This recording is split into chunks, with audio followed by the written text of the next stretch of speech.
Hi, boys and girls. It's Mrs. Pincus coming to you from second grade. How many of you have ever moved to a new place? In the story that I'm going to read to you today, it's called My Two Blankets. We're going to be reading about a character who has come from another country. And not only do they move to a new home, but a new country with a new culture, a new language, and all kinds of new things. And it's really challenging. It reminds me, my grandma told me a story of how she came here from Poland and she couldn't speak a word of English and she felt kind of lonely, but then she made friends and it made it so much better. And it reminds me of this wonderful story called My Two Blankets that we're going to read today.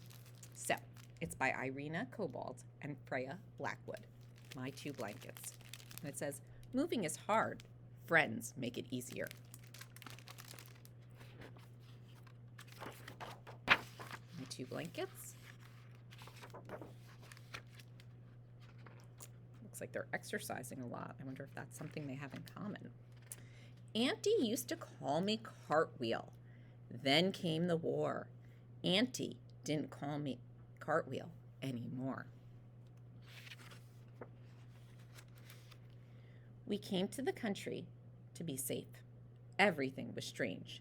The people were strange. The food was strange. The animals and the plants were strange. Even the wind felt strange.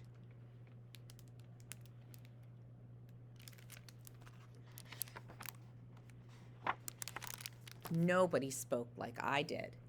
When I went out, it was like standing under a waterfall of strange sounds. The waterfall was cold.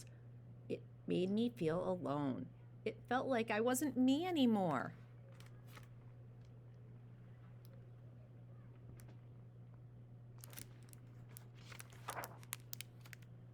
When I was at home, I wrapped myself in a blanket of my own words and my own sounds. I called it my old blanket. My old blanket was warm. It was soft. It covered me all over. It made me feel safe. Sometimes I didn't want to go out. I wanted to stay under my old blanket forever.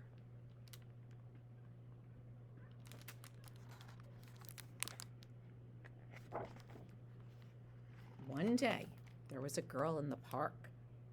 She smiled at me. Then the girl waved. Hello.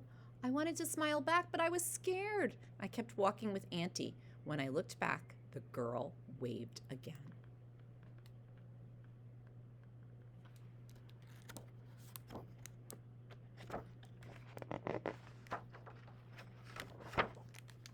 Next time we went to the park, I looked for the girl, and she wasn't there.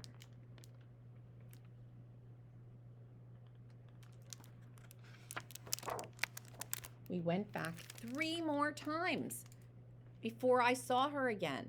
She waved and smiled, and I felt warm inside. The girl came up to us and said something. Her words were strange. It was like being back under the cold waterfall.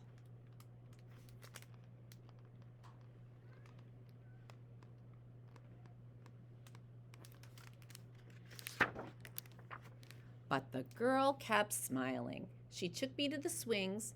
I got on, and she pushed me higher and higher. I wanted to laugh. I wanted to tell her how glad I was that we were friends.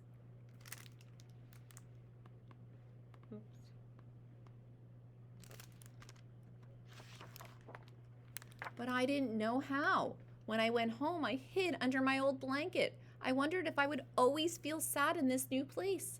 I wonder if I would ever feel like me again.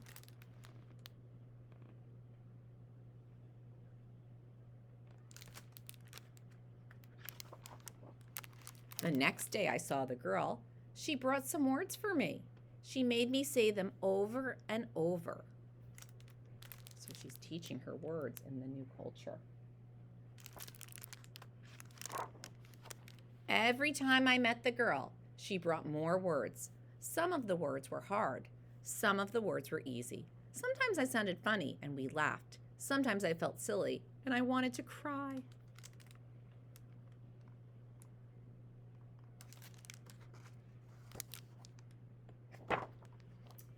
At night, when I lay in bed under my old blanket, I whispered the new words again and again and again. Soon they didn't sound so cold and sharp anymore. They started to sound warm and soft. I was weaving a new blanket. A a new home, a new culture, right? At first, my new blanket was thin and small, but every day I added new words to it. The blanket grew and grew. I forgot about the cold and lonely waterfall.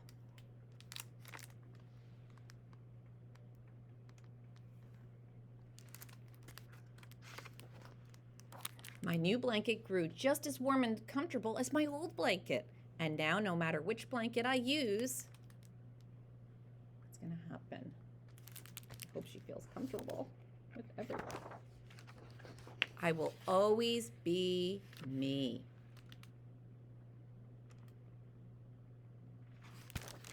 I really like this story, My Two Blankets. I hope you vote for it. And I'm so happy that the main character in the story was able to make a friend that helped her to feel so much more comfortable and happy in her new culture. Thanks for watching. Bye-bye, McGinn. Have a great day.